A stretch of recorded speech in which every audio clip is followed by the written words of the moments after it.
then we'll just... Should I close the door or should I grab Sarah first? I'm gonna go grab Sarah. Yeah, go grab the key. Go grab the baby.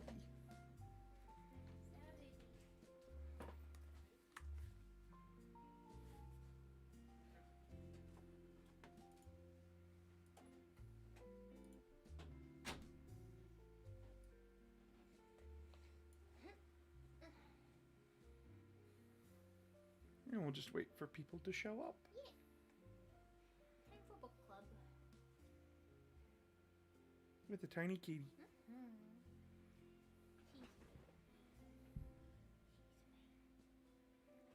Hello, hello, hello, Chris. Hello.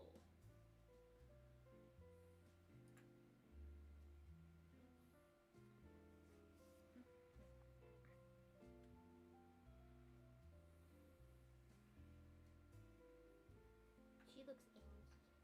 Well, we did bug her, so we did lock her in the office. Hey, boss. Hey, Miss Boss. Hello. Hello.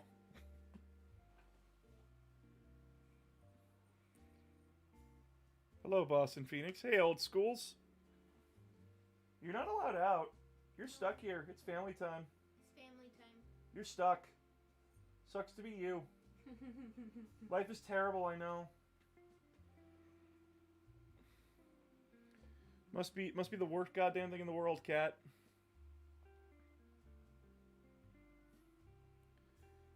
How's your Monday, people? I got the new video done in the course of like what, 2-3 hours? Yeah. So that's up on Patreon right now. So that's pretty good. And I'm painting models like crazy for a tournament on the 15th. On this Saturday. I feel pain. It's gonna be rough. Really like the new bid. Awesome. I'm glad. They're good in between for the months, you know?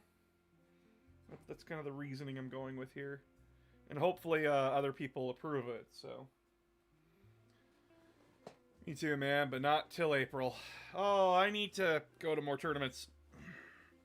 Because people really like the 40k tournament video. That is rough. It is. I got 27 more models to do. 27 in 4 days.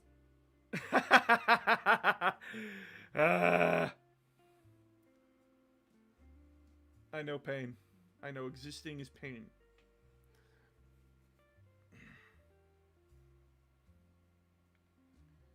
Yeah, we're just gonna let a few more people come on in here and we'll talk about the book. The book. I like Paint. the book. Paint faster. Fuck you. Less than 5 days. Yep. Even worse. Hey. 10 of the models are chosen. And 2 of them are obliterators. So I really screwed myself on this one, didn't I?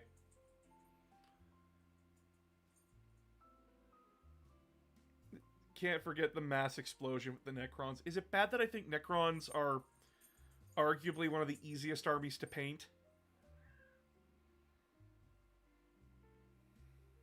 Because, like, what's their main color? You choose a metallic and you go from there. Refuse to sleep. No, only paint. If I don't sleep, this creature kills me. Mm-hmm. Self-care is mandatory in this household. Yep.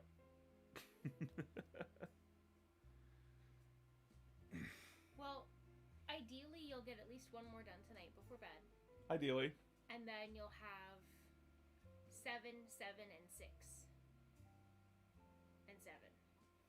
Yeah, that's math. Yeah, that's math. Necrons had an issue at one point that in some cases it was hard to technically get to the 3-color minimum on them. It was, but then people just found like, oh, I just make the Gauss Blaster something different and then give them a different energy color. What's self-care?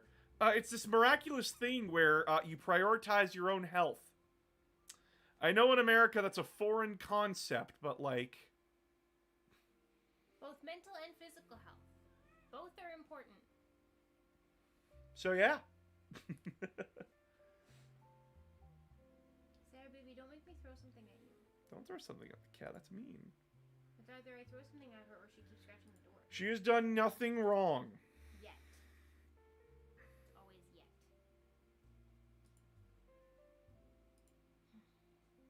I have neither. That's bullshit.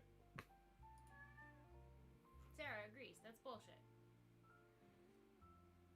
Also, can you guys hear Phoenix all right? They are sitting on the beanbag.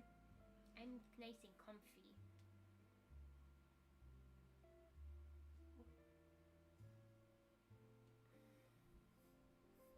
Oh, heck, that's T-Com. Hi, T-Com. A little quiet. I'm always quiet. You're gonna have to learn to speak up. I don't like that. You don't like that? Well, it's either you grab the chair behind you and you move the beanbag so that way you can sit with the mic. I don't think that would actually bring me much closer. It would. Because you would scooch up right here.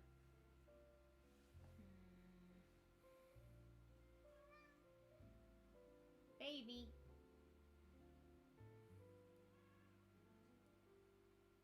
Oof. That sucks.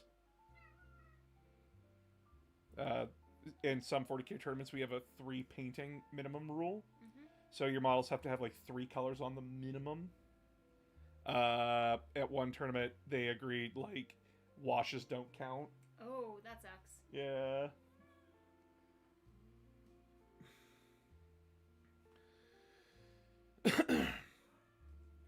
Sarah, no.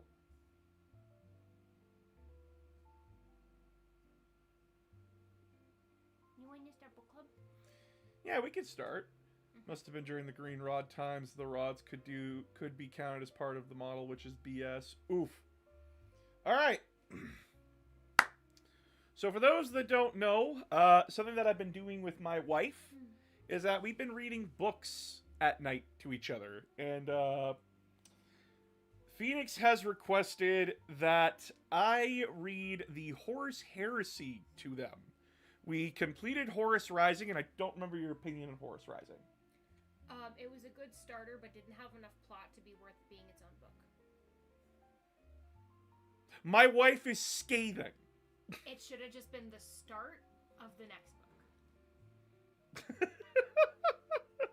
Make it a really thick book. Make it a really thick book. So what, you wanted like part 1 and 2 No. to be one big book? One big book. Yes. So both this book and Horus Rising. Yes. Because Horus Rising was just a prelude to this. I mean, yeah, we gotta. Horus Rising, then him falling. This was the conclusion of that book. And you said this book feels like it's missing 100 pages. Yes. Oh my. Because Horus, the main character, doesn't get any actual explanation for his actions after like the warp dream thing. Understood. Okay, so before we begin, what is the plot of False Gods by Graham McNeil? So, it is set, I think it was set a couple of months after the events of the first book. It does not say on the chapter title what the date is. Yeah, no, that's why I like the Halo books, that like it tells you dates and times.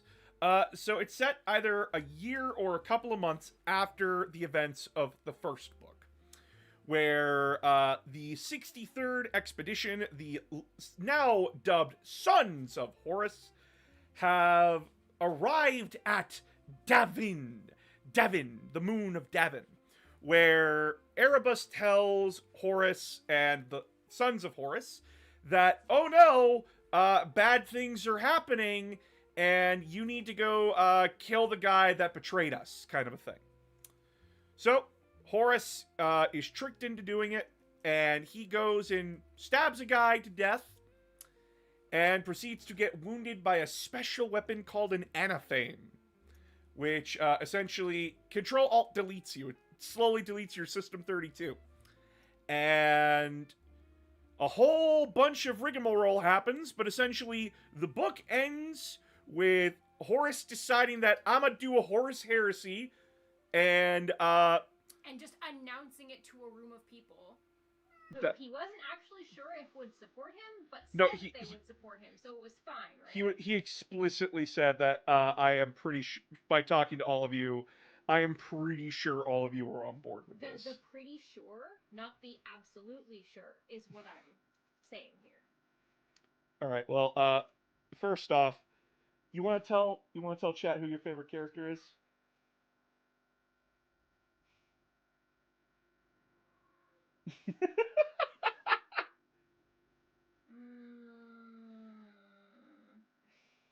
In this book or in general?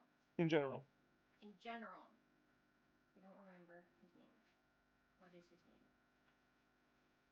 Oh, Tarek Torgadon.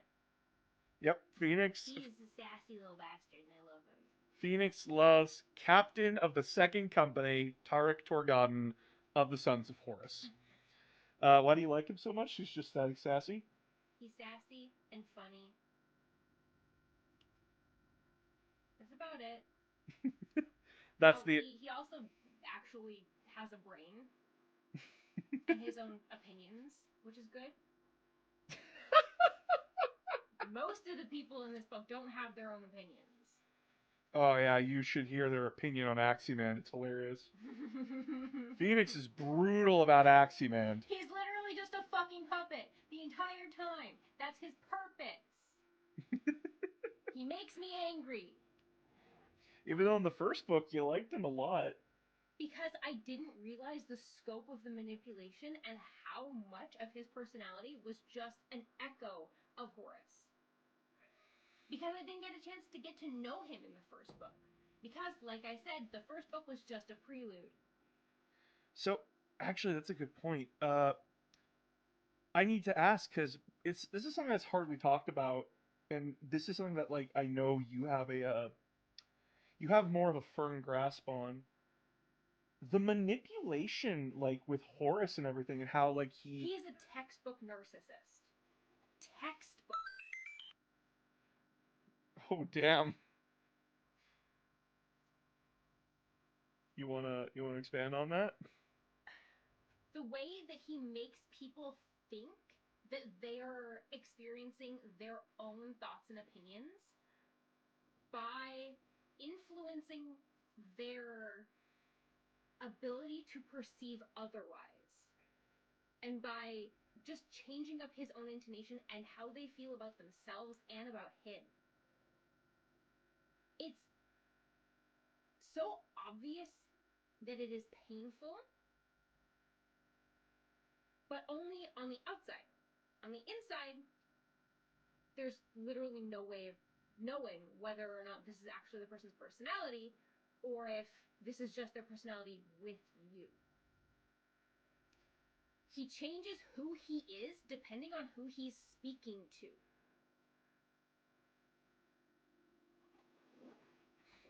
So that's actually something that I brought up like a long time ago on another stream, is that Horus, we do not get to know Horus the person until like the end and the death.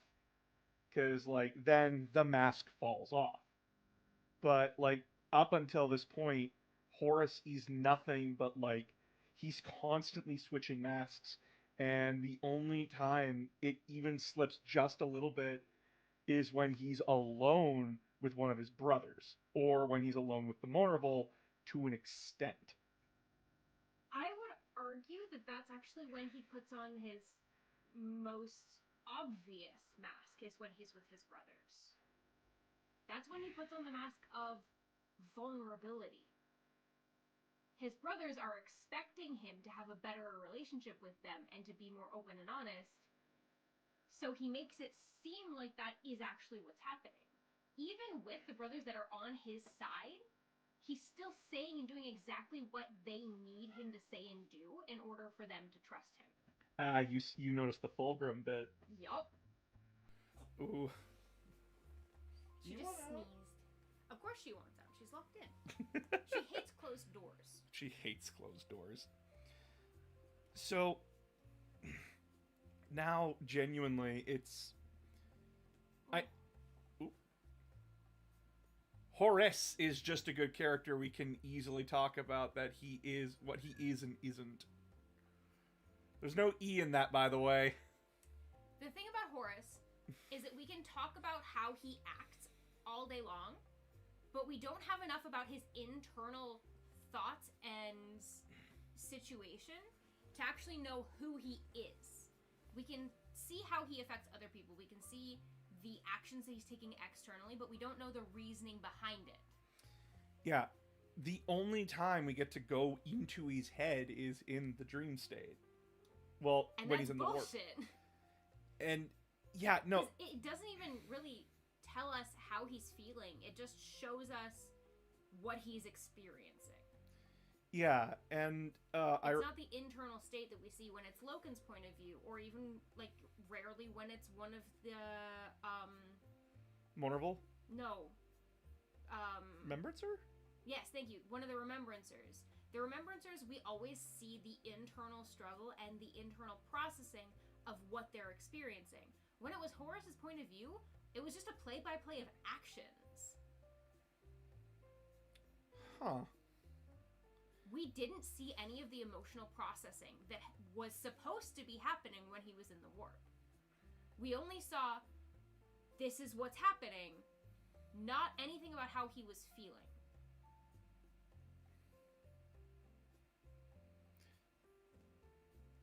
I think the only time we get that is when he's like wandering through the mausoleum city, which is like supposed to be modern 40K. When he's legitimately alone. Yeah, when he's alone. That's the only time when we get any sort of emotional explanation. Yeah, or and, any sort of internal process from his mind. Yeah, and this is like my, like after rereading this is like my major complaint of the book is that the idea. So for those that don't know, the idea is that Horus gets wounded by a special demon blade that nothing can cure it. Nothing can cure what's happening to you unless it's the gods of chaos themselves intervening. And essentially, they did this so that way they could put Horus in a compromised position where they can bring him into the warp and show him visions of the future without context. Well, both the past and the present and the future. Altered past, assumed future. Yeah, assumed future. So it's brilliant because the plan is that they show him the truth. They just do not fill in the gaps. They let Horus do that himself. And genuinely a brilliant strategy. Problem, this is where our complaint of this book feels like it's missing 100 pages or so. It feels like it's missing all of the context and the build up to him actually snapping and fully embracing chaos.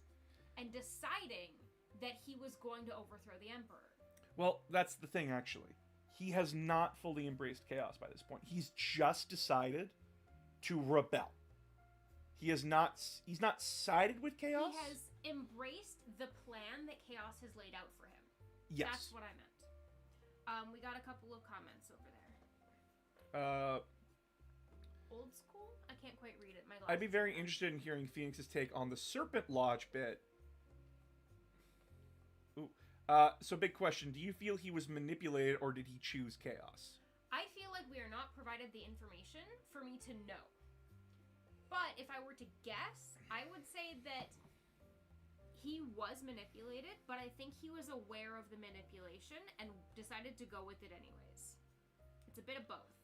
It is brought up later on in the books, like they do question it, and it's very clear that at some point even Horus doesn't remember, because like he's so far gone at one point that he's just kind of going through the motions. Like it feels like Horus at one point in the future of the series is on autopilot. It feels like Horus is on autopilot as soon as we get to the last planet with the big war. What was it called? The Technocracy, I think. Yeah, that's the name of the society that they were at war with. I do not remember the planet's name. Aurelian or something?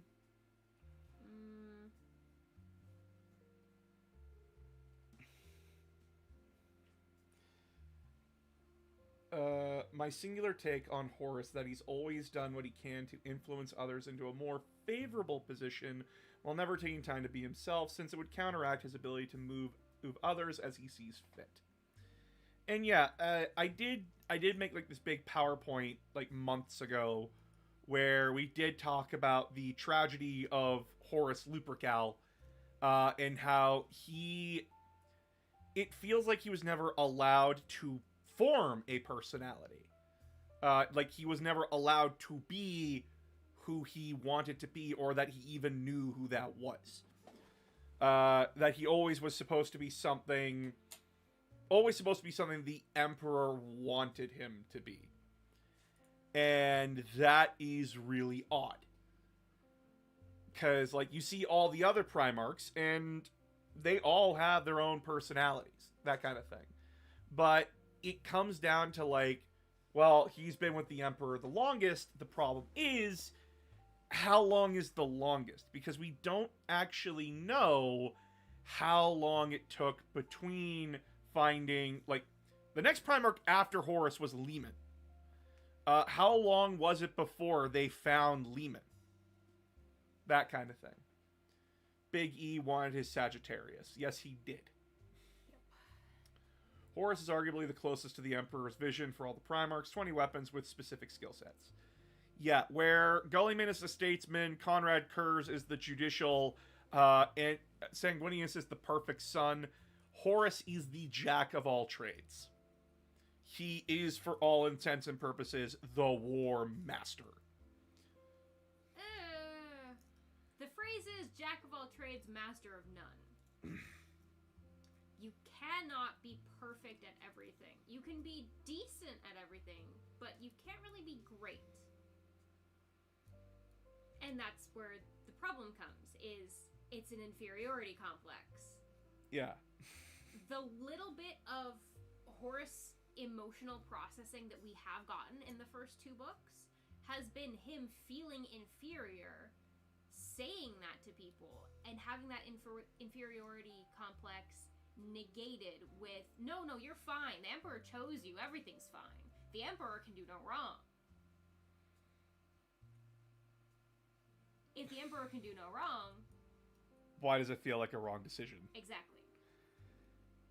So then either Horus is wrong, which he's not allowed to be wrong because of the narcissism, or the Emperor is wrong and has to be taken down a peg. Yeah, because I remember that, like, it took you aback in Horus Rising when they were talking to the Interrex, like the alien people, like the human alien group, where he snapped at Abaddon. I remember you were, like, shocked at that. Where, like, Abaddon was the one questioning him and being like, you know the rules, why are we doing this? We should be eliminating these people. And then Horus yells at him to get out. Like, I remember, like, that shocked you when we read through that. It was the first time that we had seen Horus's actual anger come out. We had seen him acting angry. We'd seen him at war. But there was the first time that he actually snapped, and I think that's the only time that I've actually seen his mask drop, is when he was trying to make a change to contradict or counteract something that he thought that the Emperor did wrong, and he got pushback from one of his most trusted people. Guys, please do remember, no spoilers for, like, future books. Even though Phoenix is aware that things happen within Horus Heresy, specific plot points and when they happen and how they are revealed, I'm usually not aware of until we read the book. Yeah. So let's like go to, like, the beginning of False Gods here. with the opening and such, because there was a lot that happened within like the first few chapters of this book leading up to Horus being wounded. There was the meeting at the there was the war meeting. There was the introduction of Petronella. Oh yeah, which is the first chapter.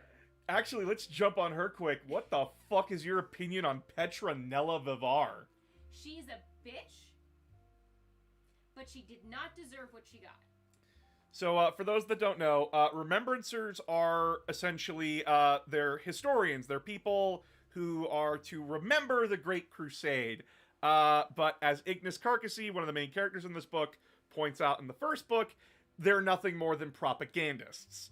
You do not send poets, artists, musicians to record history unless you are being a propagandist. Speaking of propagandists, Cinderman. Fuck him. Oh my god. He reminds me of my mother. Oof. Oof. Also a narcissist. Oof. Petronella is... I want to say a documentarist? She is a documentarist. Okay. Yeah, so she is from, like, one of the big houses on Terra, like, one of the big names of the Remembrancer Order, and she has been assigned to the 63rd Expedition, and she is 100% saying, like, I am going to be Horus's bibliographer, I'm going to be his documentarist, whatever the fuck I need to do, I'ma fucking do it. And, she does become his documentarist, and... Yeah, literally her personality is, I'm rich, so everybody has to do what I say. I was gonna go with, like, the lead girl in Mean Girls. I've like, never seen Mean Girls. That's fair. Like, the kind of girl you imagine in, like, high school who's, like, the leader of, like, the really bitchy, popular girls. That was my kind of thinking. She's literally a bully. Yeah. And also a slave owner, so...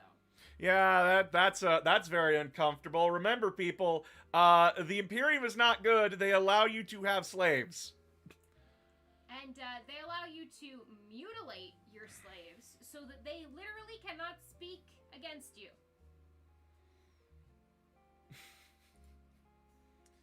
So, anyway, yeah, so she does become Horus's bibliographer, like his documentarist, after she yells at him.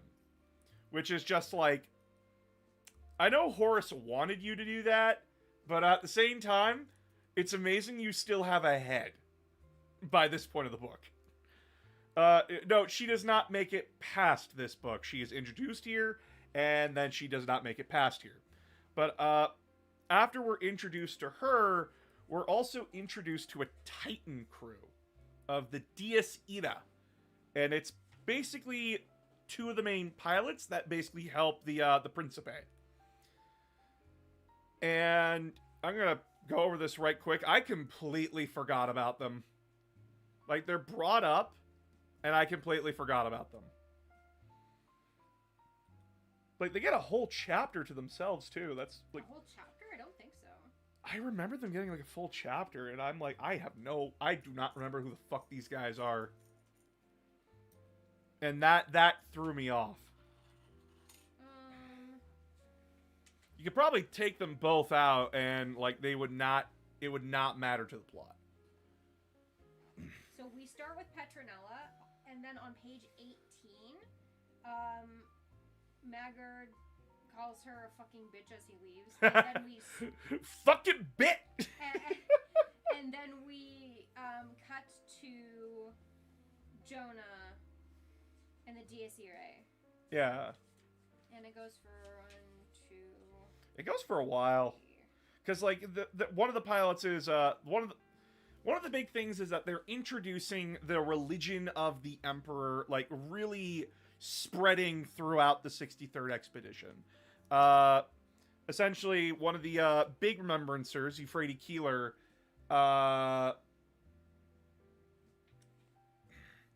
she gets, like, traumatized in the first book because she sees basically a demon.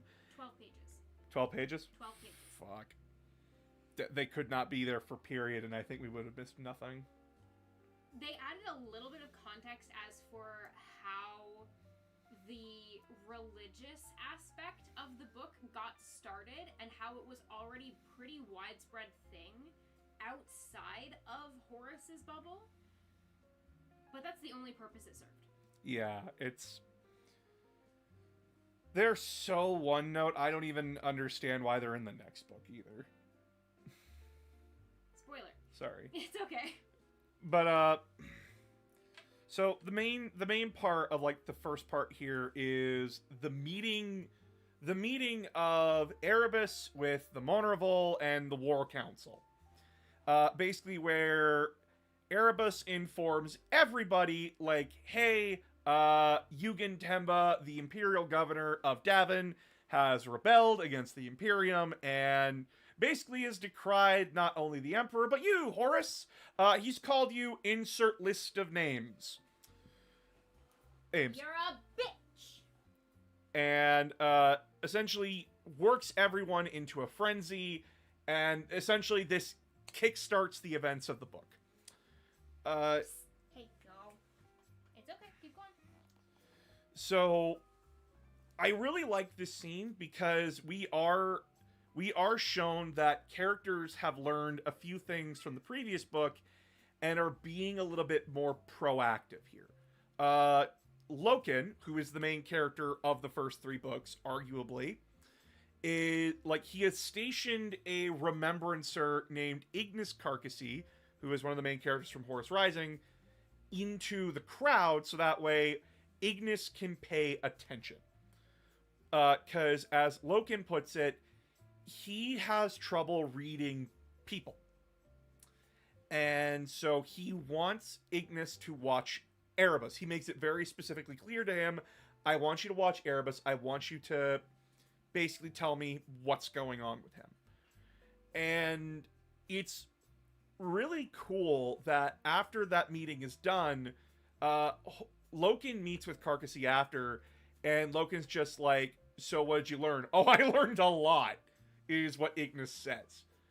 And essentially, Ignis, in his own way, because he's a poet, and he's a pretty, like, big dude, like, very much like, I've lived a lavish lifestyle my whole life, kind of a thing. But he points out to Loken how easy it was for Horus, for Erebus to, like, play everybody. Like, he talked over the War Master. He talked over Horus in the scene. He made implied subtle jabs at the Monorval just to piss them off. And I don't remember like the third thing he did. He did a third thing, but I don't remember it.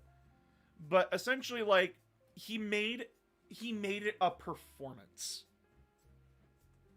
Stop scratching the floor. Like, at the very end of the War Council, Erebus is like, I'm sorry to be the bearer of such ill news, but surely you can leave this to the people beneath you. Yeah, oh my god, he insults Horus directly. Like, this task that... He made sure that Horus himself would have to go in order to boost his ego. Yeah. And it's very subtle. Anyone, like, any rational person would agree... It's okay. I'm just gonna let her out. Okay. She's gonna keep scratching. And I'm gonna keep popping my head to look at her. She's gonna scratch at the door to get in now. Oh, big whoop. So, it's... To anyone else, like, yeah, this is such obviously a trap kind of a thing. Like, you should not go yourself. But Erebus has been priming Horus for months, stroking his ego, and essentially... Hey, Springrose! And essentially going out of his way to tear Horus down here, so that way Horus will just jump at the bait. And it's what Ignis points out to him, is that, like, he was already primed to do this, And then Erebus just dug the knife in deeper. Which I really like that we got that I really like that Loken went out of his way to like get help in a place where he knows that he has no experience in. Cause like it's the really jarring part about Horus Heresy, because like a lot of people have read 40K. Space Marines are not usually Machiavellian. They're not schemers, and they're warriors. They're not made to think. They're made to fight. Yeah, and seeing that from Loken's perspective, you get like this really naive sense, like it's almost childlike naivety that I want to say, and it actually takes Carcassy back that Loken is this stupid when it comes to people. Because he's just like, dude, he was playing you guys like a fucking fiddle. Like, anyone who's like an experienced poet or like silver-tongued person would instantly understand what Erebus is trying to do. And that's like, that says a lot about the legions back in the day, that they would never assume that about another legion. Even though we know that there are two legions that are, you really need to pay attention to what they're saying to understand them. That's the Alpha Legion and the Night Lords. I think the fact that a regular-ass human was able to pick out Erebus's actions and not a Space Marine also shows that Erebus was purposefully targeting his brothers rather than the humans, because the humans didn't matter. Only the Space Marines mattered. They're the only ones that hold any sway. They're the only ones who hold any power. They're the only ones that were people to him. And even then, not really. They're and they're also the easiest to manipulate. Because they're the most like him. Yep. And I remember you getting so angry and frustrated. Every single time Erebus was there, I got pissed. I hate him. And that's the point. He's a very well-written character. I hate him. Oh, yeah.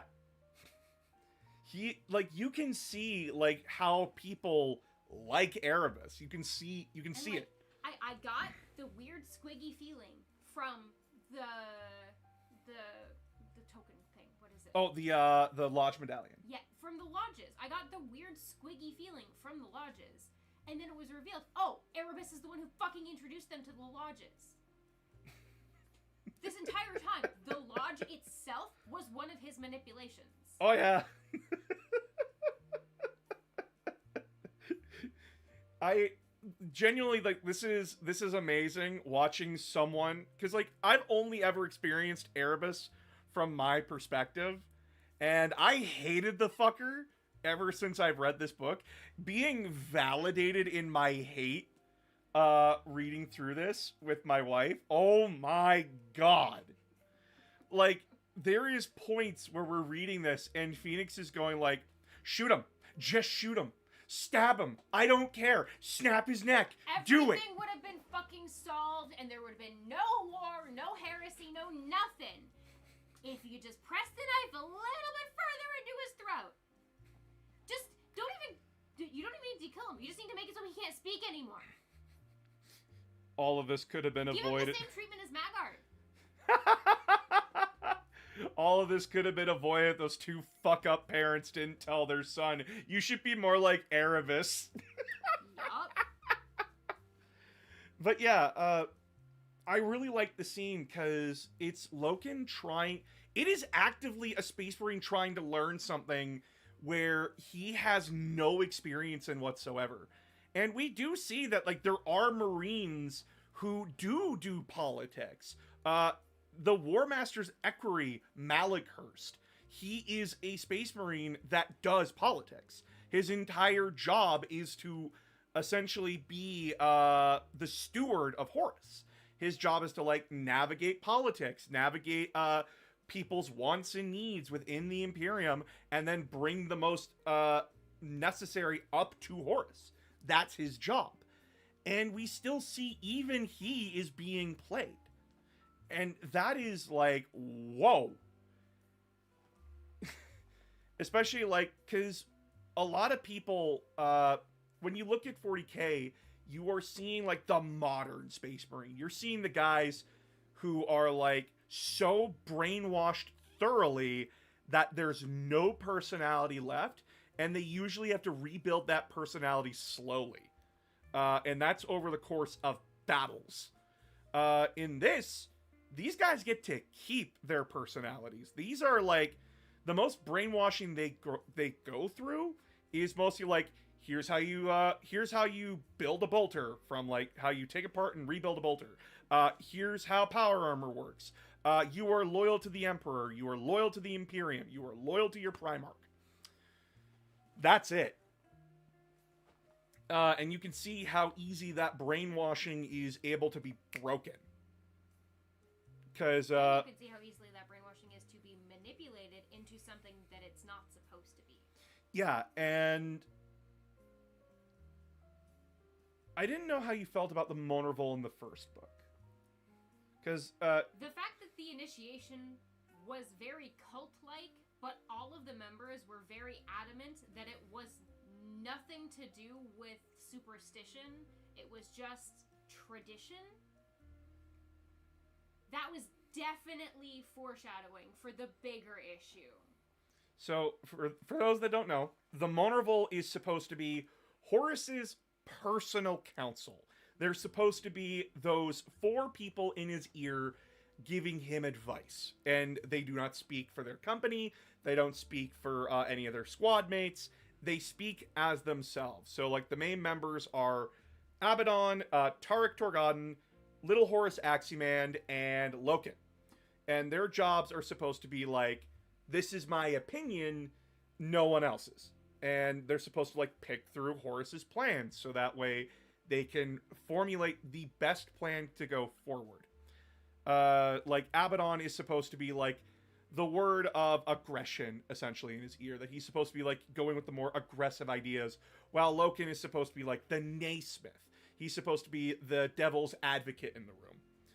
But, and then Tarek is supposed to be the comedic portion, where he's making sure that they're not taking everything too seriously and too heavy. It's like, hey, I understand that this is a very serious topic, but if this is the only thing that you're focusing on, it will get way too serious, and you'll get way too drawn in, and you will get tunnel vision. Yeah. And then Little Horus is just Horus. Well, his purpose was that he's supposed to be blunt. Supposed to be. And also, bluntness, not really an opinion. You're just rephrasing things. Yeah, he's supposed to be the direct one. But here, there's a very good point that one of the Monorville brings up. I don't remember if it's Loken or Tarek. Like, basically, are we supposed to be advisors, or are we just easily controlled dogs? Because I think that was one of the first sentiments that Loken actually expressed about the Monorville after being sworn in, basically. I think so, but it was brought up to Horus directly here. Like, I remember Loken calling him out or something. One of them called him out on it. Because, like, Horus hadn't talked to the Monorville in months. He's only been talking to Erebus. And as, like, the 4 of them put it, it feels like Horus is punishing us. Because we were telling him, like, diplomacy with the Interrex was a bad idea. And then being proven right, it did not help Horus's ego. I do remember, like, one of them saying it. It was right before the Plague Moon, right? I believe so. Every time Erebus comes on, I'm like, oh, what the hell are you up to now? Oh, yeah.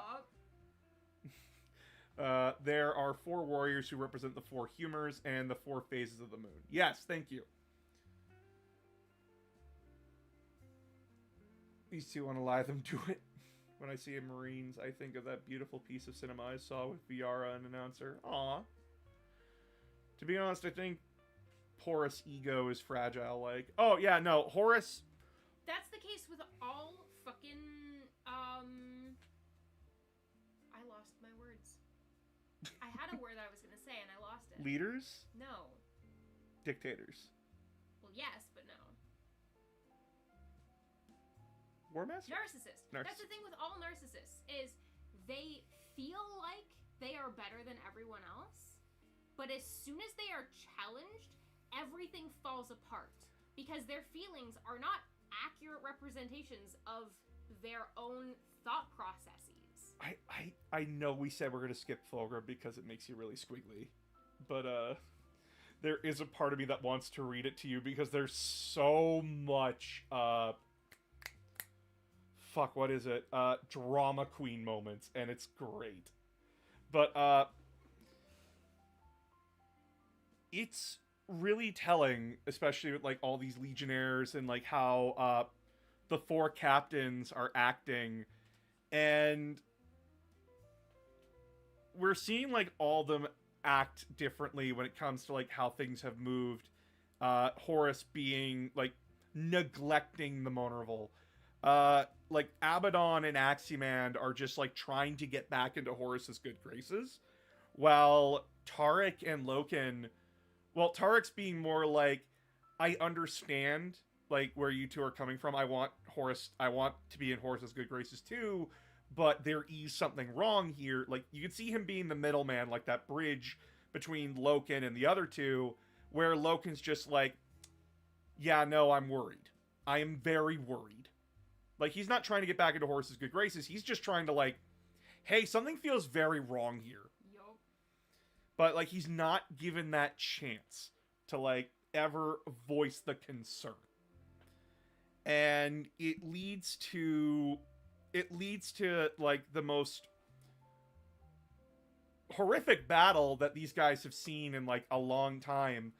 And actually, that's the next thing that I wanted to ask you about. The Battle of Davin with, like, the plague bearers and everything, the zombies. That was gross. So gross. We're given Yucky. the Battle of Davin, the like, the Sons of Horus and, the 63rd Expedition, when they go to the moon, they're thinking, like, it's gonna be, like, the forest moon of Endor. That's the thing that they remember leaving it behind to look like. When they get there, it's oceans of swamp water that they have to, like, trudge through. Like, a Marine jumps into it, it's up to his knees. When regular army personnel jump into it, it's up to their chest. So, like, they're holding their guns like this. It's like, this is gross. And it's not like real swamp water either. It's like the rotted sludge kind of a thing. Like, there's like a light fog. Like, they could smell it through their helmet filters. It was bad. It's very... They are supposed to withstand the void of space. That's how bad the stink was. I remember I almost gagged when they described it. I remember, and I was reading it, and you're like, oh. And I'm like, are you okay? Do you want me to, like, skip this? And you're like, nope, keep going. And I had to stop eating my candy. So when going through it, you can clearly tell that, like, the influence of chaos has seeped into reality here. We are very much not within the realms of reality. We are in the Garden of Nurgle, kind of a thing. And we see it's not the first actual encounter with demons. They have confirmed they've fought demons before, but, like, it's the first targeted encounter with a large swarm of demons that was orchestrated by humans. Yeah. And very obviously so, because there were humans who were affected and possessed. Yeah, and it's actually... And again, I say, yucky. It's actually horrifying, like, how dangerous... I like how demons are written in this. I really do. Because, like, these guys have no idea what they're looking at. And they're like, are these fucking aliens? Like, what the hell? And we see, like, one Marine, like, try to take his combat knife and try to get into, like, a melee with it. By the way, Space Marine combat daggers are, like, broadswords to us. So, like, that's how big these things are. And he's trying to, like, duel this thing. And this thing, like, does not work in the realm of reality. And these are plague demons. They look slow, but are remarkably nimble when they need to be. So like he goes into like thrust and parry it weaves past him and then carves through his armor like a knife through a hot knife through butter. And I remember that shocked you. Spider Planet was not very unpleasant for me. I completely enjoyed that, actually. Zombie Moon fucking sucked. Phoenix likes biology. I love biology. So like when they were talking about like the biology of the mega arachnids, Phoenix is like, ooh, ooh, ooh, ooh, ooh. Because like, oh my god, they move so fast, but like their body can cut through like space marine armor. That's so cool. Mm-hmm. Here it was, how the fuck did that rusty knife cut through that marine? Because like, acid. The answer is acid. The answer is warp magic. Both things can be true. Correct. And the entire Battle of Davin is like this slow trudge of kill a few plague bears, watch like 5 men get dragged under the water, 2 of them come back up. And eventually, thanks to Petronella Vivar being a diva, she flies her personal yacht into the combat zone, where there's titans, by the way. And gets shot down. Yeah. Immediately. She gets shot down into the bog. And, like, all these different companies of Marines, like, have no idea where each other are. Because the fog gets so thick, like, it's pea soup. They can't see through it. And eventually, like, they see the smoke and fire of Petronella's yacht. And they're like, thank God, a fucking marker. And they all move towards it. And this is where we get, like, the most intense conversation between Horus and Loken. I believe, like, Loken is trying to tell Horus, like, hey, this is very obviously a trap, and we've walked into it, we should fall back. Like, we need to stop. And Horus is not having it in the book. Like, he straight up is just like, you would have me run? You would have me look like a coward? And that's not what Loken is saying, right? Like, he's trying to say, like, hey, I think we're in a little bit over our heads here. I think we need to pull back. Like, tactical withdrawal. Until, like, we get a better idea of what the fuck's going on here. And Horus says to him, like, marching off towards the direction of where they're supposed to be going, mark my words, Garviel Loken, because I'm about to do something that will go down in history. Like, will make anything else that I've done pale in comparison. And that is not something you want to hear from your Primarch. Like, that is very much like a, oh fuck kind of moment. And you kind of see, like, how Horus does things here.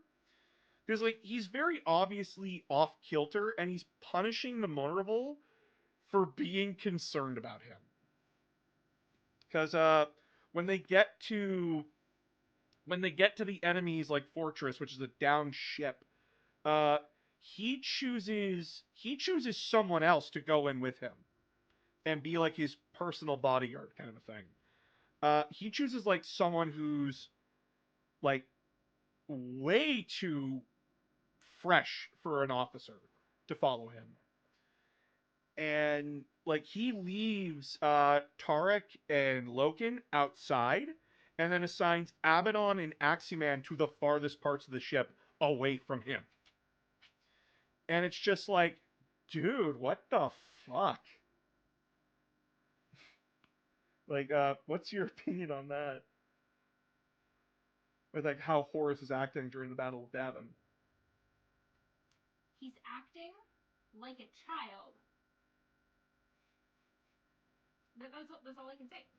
He's acting like a spoiled brat who is used to getting his way, even though the Vulnerable's literal point of existence is to, like, give him different ideas and tell him when he's making mistakes. Yeah, fragile ego. Like, yes, the purpose of the motor revolt is to give him different ideas and differing opinions, but no one ever said he had to follow them. Oh, yeah.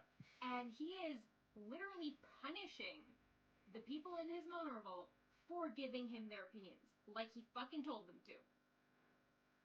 And this leads to the ship falling in on them because, like, Horus, like, it's already bad enough that, like, there's a crashed void ship just hanging out in the middle of a swamp for God knows how long. It's very evident that it's rusting. Well, I mean, with Nurgle present, it doesn't have to be there for long in order for it to rust. Yeah, but, like, if there's rust there, you should be taking precautions. They don't. They start jumping around this thing like it's a jungle gym, and inevitably, the ship that's like this goes like that.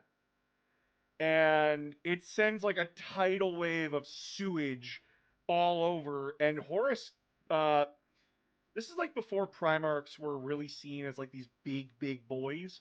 Uh, like how they're described in this book is like Horus is barely taller than maybe a Marine. They don't describe his height or his physical size. They only describe the size of his aura and his significance in, like... He radiates big dick energy. Yeah, basically. They don't actually physically describe anyone except for their facial features. That's fair. This is supposed to be like at a time like before like we know Primarchs as we know them today. This was like when Primarchs were maybe bigger than a Marine. Like that's how like people have read this before. It wasn't until later where we actually get like their big sizes kind of a thing. But Horus gets injured before he even gets to the fight. He gets like a fucking steel beam through his stomach. And he's just like, "Oh, this was a bad idea. I should have listened to Loken." And oh my god, that was a moment in the book where like he's just like, maybe I made a mistake. Can you read? I think the only one they describe as big is Magnus, who's described as a giant. Even then, when he's described, they do use the word giant, but they don't describe his physical size that way. They say that he has a giant personality. That he takes up a lot of space in a room because people give him a wide berth. They don't actually say anything about his physical height, other than the fact that the one human that's near him is really short in comparison. Yeah. And that doesn't say much. Because humans can be really fucking tiny. Yeah. So, Horus recovers, like he rips the thing out of him, and he's just like, I'll be fine. There's like a big hole in my armor. I don't give a shit. And yes, I am aware that Magnus's description will be changing a lot. Phoenix is very aware. I'm very aware. Thousand Sons are my favorite army. I have ranted about them to Phoenix. Whether that ranting has stuck or not is up to Phoenix. At the very least, I know what he turns out looking like. Very much. Because we have the model downstairs. So, Horus meets Yugen Temba, the man that he entrusted Davin to. Well, what's not left? really him anymore. It's not really him anymore. It's very clear that Yugen Temba was possessed by the powers of chaos, more specifically Nurgle, and Horus walks in on him, murdering the guy who's supposed to be bodyguarding Horus. And it is one of the most, like, brutal fights so far in the books. Because, like, it's very clear that, like, it's not Temba swinging the sword around. It's the sword swinging Temba around. And, like, Horus is desperately trying to, like, parry and block everything. Because he's like, oh, this is going to be easy. What the fuck is happening? But Horus gets stabbed in the shoulder. And then I think he also takes a cut to the side of his stomach or something. No, the wound on his stomach was from being impaled. Well, yeah, like, I don't remember, like, he gets hurt twice. Like, he gets marked twice. Yeah, he was impaled, and then he got the stab in the shoulder, and that's what No, I mean like the. I know like the sword hit him twice. Like it stabs into his shoulder because he tries to do like a good idea where you use like the most armored part of your shoulder and you run the sword or the main weapon through it and it's stuck in there. And like maybe it poked your shoulder, maybe it doesn't. And he's trying to do that, but like the sword goes all the way through and he's just like, this is wrong, kind of a thing. Like this is bad. Because I remember him getting hurt twice. Give me a second. I'm at the part. I just need Sorry. to find it. Who was calling me? Oh, my brother was calling me.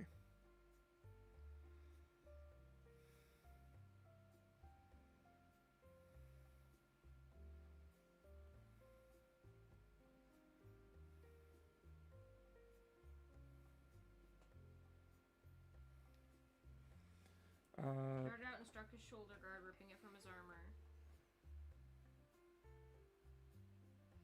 Oh, you do that. And then the only thing to describe, he has one eye bottle of ketchup. In hindsight, the Interact seemed to have the right idea, keeping the sword locked up. Bottle of ketchup in hindsight. Sorry.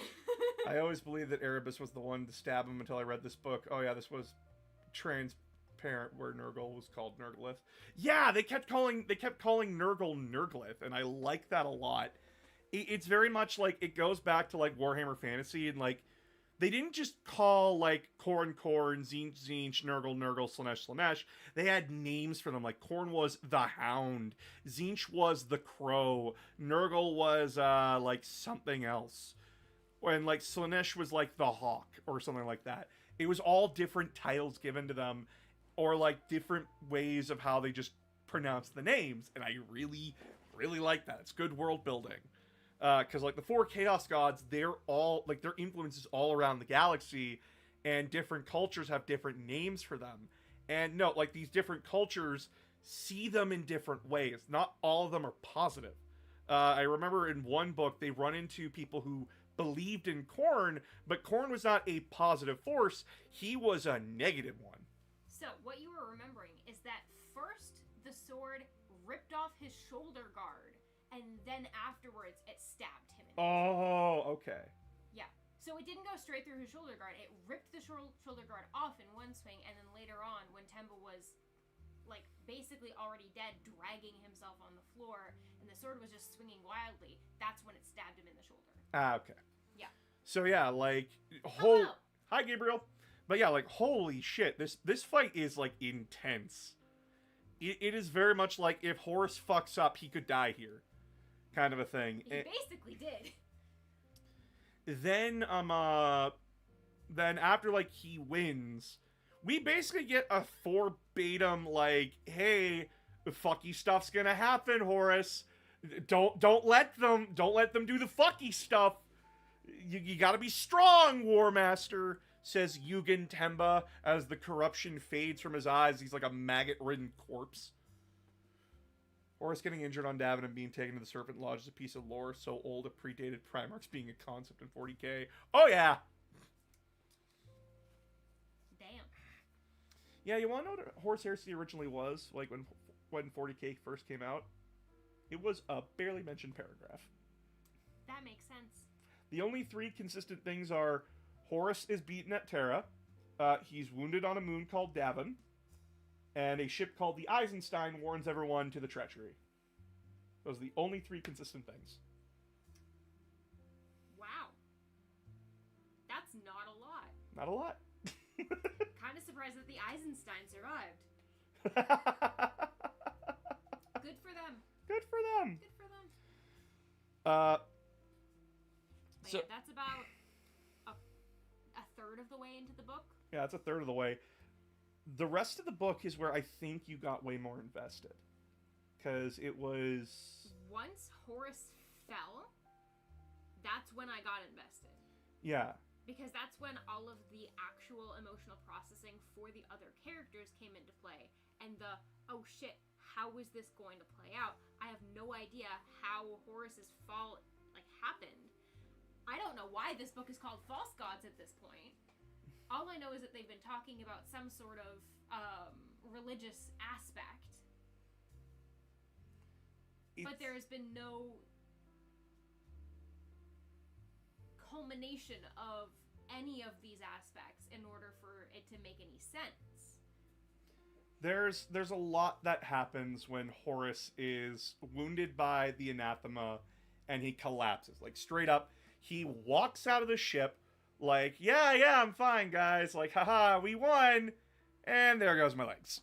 And he falls into, like, the mud. And he's dragged back to the ship, and this is where, like, everyone is thrown for a loop. Everyone's in panic mode.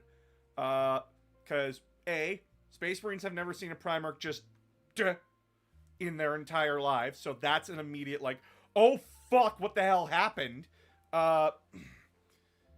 And then we get back to the Vengeful Spirit, the capital ship of Horus, and there's people, like, they heard that, like, Horus, the War Master, the son of the Emperor, has fallen. Like, what happened? So, of course, like, what do people do? I didn't know that would be literal, by the way. He literally fell down. And they made it sound like this whole big, they made it sound like it was a religious experience. Or, like, this big political thing. Where it's just like, oh, Horus has fallen, like, he's fallen from grace. He's fallen from his title from War Master. I thought it was going to be something big like that. No, he literally fell down. I've fallen, and I can't get up! Yes, he was Humpty Dumpty. Thank you. So, there's a really horrific scene where a bunch of, like, civilians and, like, military personnel are trying to, like, you know, figure out what the fuck's going on. And of course, like, they're crowding the hangar. So when Marines who are in total panic mode, I've been falling for 30 minutes.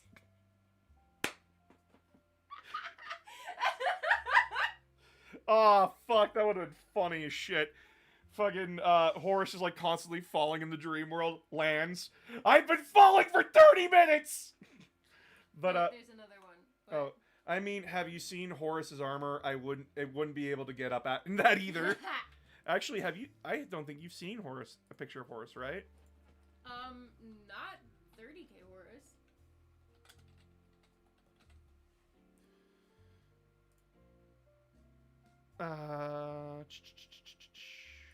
This is like the armor he's supposed to be wearing. I don't think so. I don't think so. I don't think he can bend his waist. I don't think he can bend his waist. This is him outside the armor. Can you find a different pose, maybe? Because that doesn't look right. Okay, yeah. The first one made it look like he had real big titties. Real big titty. Yeah. Tibby. Tibby. But, so... Marine, like, ship carrying Horus if only lands. He had the Emperor version of Life Alert. So, ship lands in the hangar. Door slams open. Loken, Abaddon, Tariq, Aximan, and a few other Marines are, like, they can't get through the crowd. And they're already in panic mode. So, what's the solution? Start punching and kicking. And I have to remind you, this is guys who are like 8 to 9 feet tall in power armor, like throwing people around and stomping on them. And it is a grisly sight. Like, Ignis Carcassy and Mercedes Olatin, who is another remembrancer, she's from the first book, she's Loken's personal documentarist. And they're sitting in, like, the observation wing of the hangar, and they just see Marines plow through people. It is horrific. They don't actually say how many dead. They say 20 injured. Unknown amount of dead, I think. Give me a... Give you a second? Yeah. My wife is a speed reader. I'm not even really reading, I'm just scanning. But yeah, like, this is the moment where the people realize in the book, oh, fuck. Like, Space Marines are dangerous, kind of a thing. And it leads down, like, Carcassy's path where, like, well, that's it for Carcassy. He's not making it past here. And because he starts writing about how Space Marines they're dangerous, kind of a thing. He actively says they are dangerous. At least 21 are dead, and many more are badly injured or won't wake from the comas they're in. Yeah, at least 21. For a ship crew, that's a massacre. Yeah, it's why they call it the massacre on the embarkation deck. And like a lot happens at once here. Like you are just hit with everything. Like you're already trying to process like, oh my god, Horus is wounded. But like now you have to process, oh my god, like that's the response? And they focus on this pretty heavily throughout the book. Fucking Vivarus, his first thought when he hears that people are dead is, oh shit, the politics. Yeah. Like, dude, your fucking commander is, like, down. Like, you're, like, the son of the Emperor is down, and you're worried about the optics of the situation? I, too, would be a little bit upset if people were in the way. They've been winning your wars, and now they're dangerous? Yeah, it's that kind of thing, right? My god, I didn't realize the super soldiers with self-propelled missile guns were dangerous until they started punching our people. It's the hypocrisy of the Imperium. The PR team. What do we do? Yeah, the fact that about 200 pages later, Hector Vivarus is brutally murdered. That makes sense. Yeah, because it's cutting between the Monorville dragging Horus to the medical deck, and Vivarus and Malachurst looking at the security footage, and Vivarus is like, we need to make a statement, like we need to get names, kind of a thing. We need to figure out who to blame for this. And Malachurst is like, the corpse is not even cold. What the fuck, dude? And like it just silence the fleet. Don't tell anyone shit. We'll figure it out later. And Vivarus goes like, the secrets don't stay secret for long. No, because people like you exist. And it's just like, Vivarus, we get it. Worry about other things before this? Worry about making sure that your boss is alive. Then maybe worry about sending repercussions to the dead people's families, and then maybe think about optics. Because, let's get real, you're not living in a democracy. Optics don't really matter that much. Yeah, like, this is the weirdest part of the book, is like... What is the worst thing that could happen? Yeah, it's that really weird moment in the book where it's just like... Are we in the same empire? Because, like... You guys stone cold Austin a fucking civilization not 5 months ago. Civilians were never a problem. Why is it a problem now? Like, people will demand blood for this. Since when do you care what the people think? Yeah, like, when do you care? You forcefully subjugate these worlds. You have never cared about a single fucking person. Like, I do understand, like, Ignis and Mercedes being traumatized by the event. Because, like, it's very clear that they have never been on the ground. They've never seen Space Marines do what Space Marines do. But now they're seeing Astartes just punch and kick people to get them out of the way. And no, I'm saying, like, they're punching them and kicking them to get them out of the way. Like, a Space Marine punch sent someone flying. And, like, a kick was enough to, like, that person's dead. That kind of thing. But we do get, like, this really... because it's our civilians, Bob.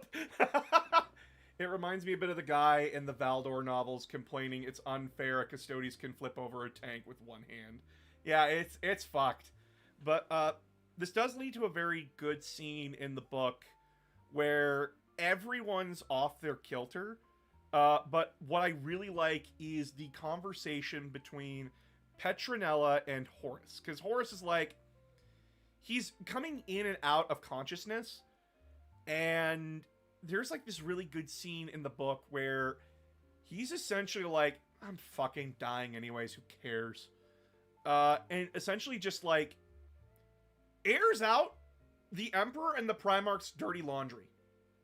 He just airs it out for Petronella to hear. The worst person to hear this, by the way.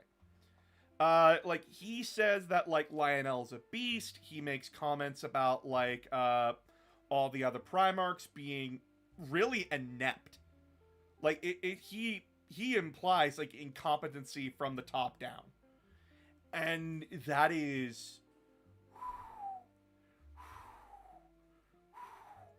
That's like your sibling, your older brother, on his deathbed, essentially instead of like being like, oh, you were like a really good family member, that kind of thing. Nah, he's like calling each and every one of you out in the middle on his deathbed before he like expires. Okay, I would like to point out that the first thing that he actually said to her, was him worrying about how he looked. Oh, yeah. Do I really look that bad? I know I'm dying. But do I look like I'm dying? I think that's more of a... He's trying to ease her conscience, I think. Like, I think that's more to be read like, do I really look that bad? Like, that you're looking at me like that? Like, trying to add humor to the situation. It doesn't read that way. It might be the way you think. I'm reading it in the way that I think. And don't get me started on Magnus. But, it really shows just, like, how vulnerable Horus is, and that he's so done with the situation that, like, he's burning the ship with everyone on it.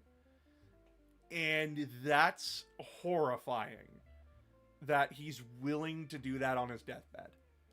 But what I think you really like this. You liked the reactions of the Monorable. You liked how all of them were acting. I liked how they all went about their grief and anxiety in different ways, but still remained close to each other in order to be a support system. Like, Abaddon, sorry, was literally just beating the shit out of training dummies and people whenever they popped up. Little Horus was taking apart and cleaning and rebuilding his weapons over and over and over again. He had to be meticulous and follow things in order because he always needs direction. He needs structure. Exactly. Tarek was making light of the situation and joking the entire time while also trying to fix it. Loken was trying to fix things and getting frustrated and angry with himself that he couldn't, and then getting frustrated and angry with other people for not trying to fix it. Yeah, I really like that. Because from this point on in the book, Abaddon and Aximan go off to do their thing. Loken and Tarek go off to do their thing. Oh, you're reading this? The siblings on his deathbed saying that the bullying you suffered is your fault. Oof. Yup. Oof. Mm-hmm. But yeah, as Phoenix said, like, Abaddon is beating the shit out of training servitors, while Aximan is making sure that he doesn't beat the shit out of anything else while going through his coping mechanism of structure. Loken and Tarek, on the other hand, go and be productive. But this is a situation where its powers working completely beyond their understanding and control, and it's genuinely heartbreaking to see, like, Loken just being so helpless while trying to be productive. Because, like, Loken actually has a great idea. Find the blade that wounded Horus, and maybe we can find out what poison was used, and we can reverse engineer it, make a cure. Genius idea! Mm-hmm. It's too bad it's a fucking demon blade. And that's... to see him, like, get, like, all really melancholy and depressed in this book it's brutal because like in the last book we saw Loken like be disturbed and be like a little bit down, but here he's just like from the word go, it is very much like he's on a hairpin trigger the entire time. And even Tarek's like, dude, you need to take a step back. I get it, but fuck, dude, I'm trying to help. But this is where we also come back to the warrior lodges, and this is where I want to get your perspective on everything with the lodge when like they're deciding to take Horus down to the like down. It was decided before they even called the meeting. Yeah. Erebus arranged everything before they even had confirmation that wounding Horus worked.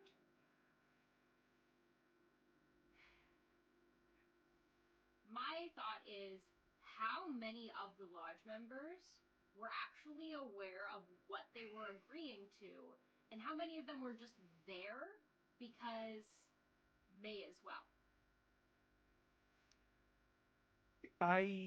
When I read it, my brain was going like, okay, they say like if one person says no, they won't do it. But then... But this is a secretive order. Would they have just done it without that person? Exactly. And also, not everybody who had ever been to the lodge was invited to that meeting. If that was the case, the entire ship would have been in the meeting, and they would have needed to use the bigger room that they use later on in the book. Yeah, it's... So, for those that don't know, a lodge is a secret drinking club. It's a secret society within the Legion, where officers and regular rank and file can get together and talk, just hang out. On the surface, that seems perfectly fine.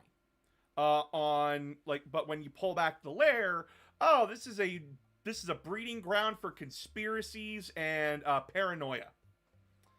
And interlegion politics, which is what it's not supposed to be. So essentially, Erebus calls a meeting of the... Erebus says that someone else called the meeting. Yeah, he says, I think it was, Callus Ecodon?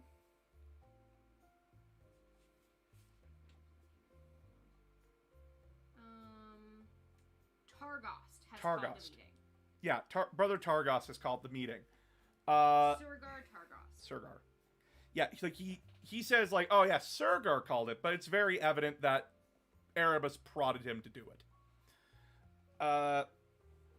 And essentially this conversation boils down to, hey, as Erebus says, walking into the room, I know a way to save Horus. And at this point, like, they're plumb fuck out of ideas what to do. Their medical technology isn't working. Horus's unnatural biology isn't fighting this thing off. They aren't even sure if putting him into stasis will work. And they don't want to try. So, it's very easy for Erebus to manipulate clearly anxiety-filled Space Marines into doing what he wants.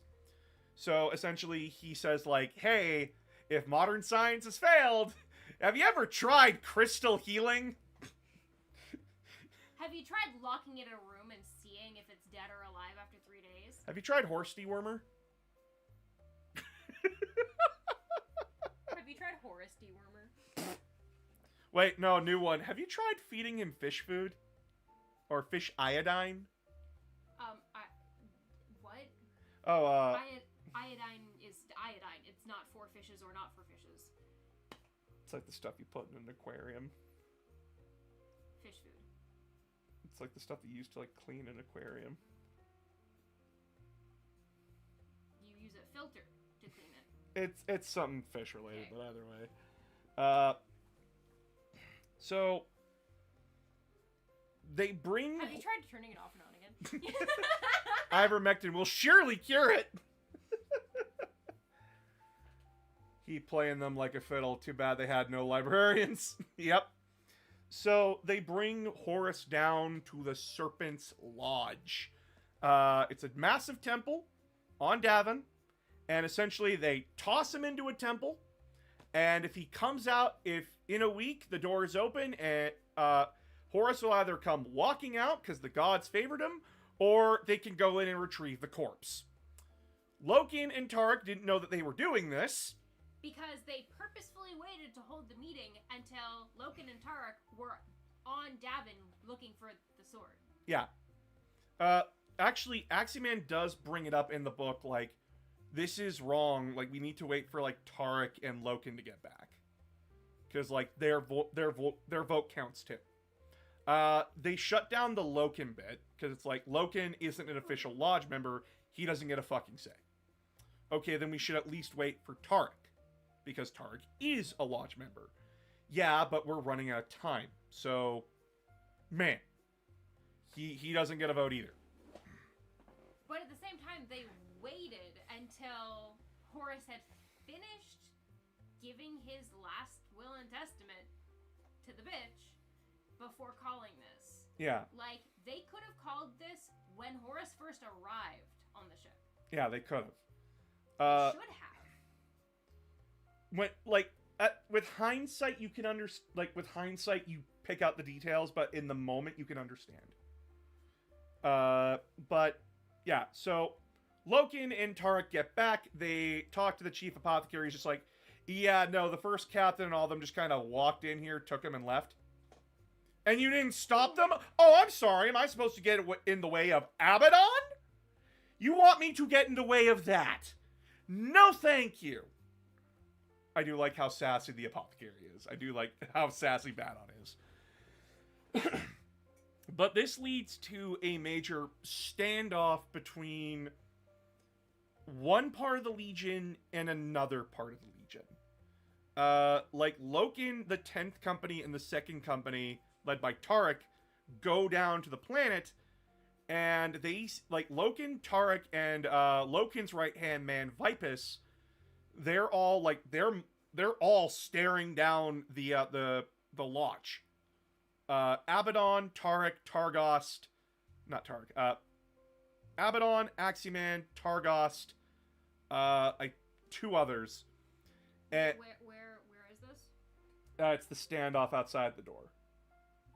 Like, when they just put Horus in there. And essentially it's, like, Loken is demanding to know, like, what the fuck did you just do? And Aximan's the one who like, Abaddon shuts them down immediately. He's just like, we did what we had to do, but it's Aximan that's, like, trying to make everyone see reason. Like, this is the only option we had left. We literally had no choice. We're on a time here, Loken. Like, please understand where we're coming from.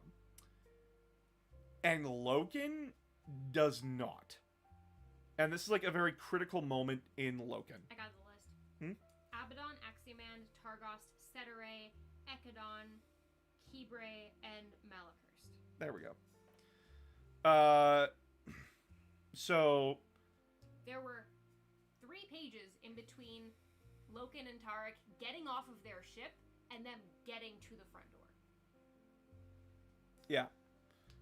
There's a lot of fluff in this book. There's a lot of fluff in this book. But basically, this is a key moment where Loken does fuck up. Because he chooses to not understand. He chooses to ignore his fellow brother's feelings. He's allowed to be angry at them, but he completely shuts them down. Like, you don't get an opinion here. Like, you just doomed our Primarch, you fucking idiots. And granted, yes, that is a response. That is his true feelings. Loken is not someone to pretty up his words, as you would put it. But there is some measure of tact that he needed to have, and he didn't have it here. Which is brutal. And essentially sets him on a crash course for the future of this series. Because when push came to shove, he just told all of his brothers, I would not side with you.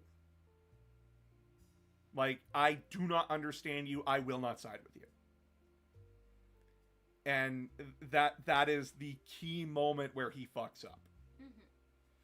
And Tarek, he's a little bit more understanding, because it's Tarek.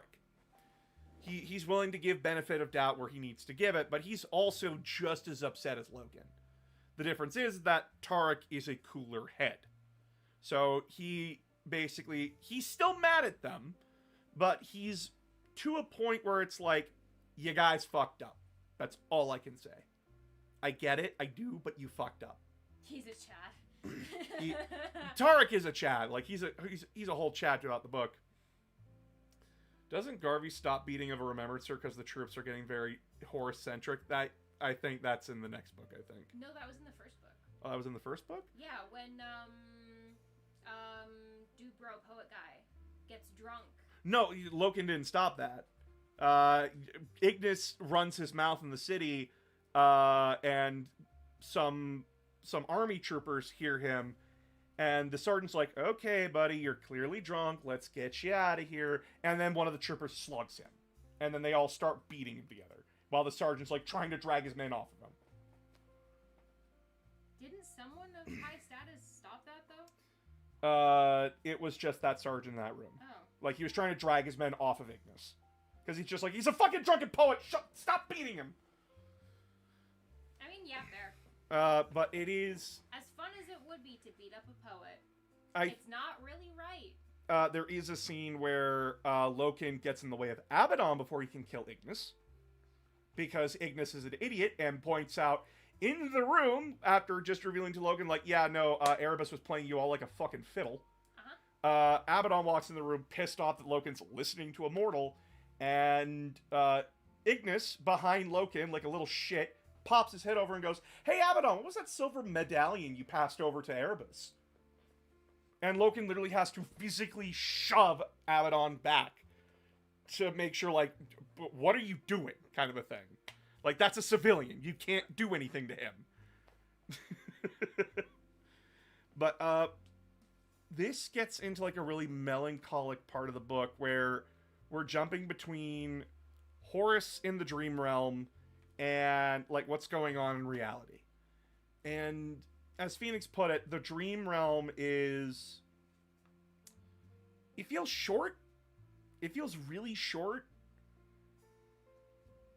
And I agree, because, like, we go from Horus reliving a cycle of a planet's birth to its death over and over, and eventually, like, a old friend of Horus appears, and named Hastur Serjanus. He died in the first chapter of the first book. Yep. But he was Horus's favorite. Perfect son. Yeah. And Hastur Serjanus takes Horus on a field trip through time. Ooh, the trippy dream. Yes. Essentially, he takes him to modern 40K to show him that this is the future your emperor is fighting for. And if things come to pass, that will be the future. He shows him modern 40K. Just shows him straight up modern 40K. And then takes him back to when the Primarchs were wee little cells inside of a cloning tank. The day they were all scattered throughout the galaxy. Before Erebus, under the guise of Hastur shows up, we get the scene where he meets the wolves.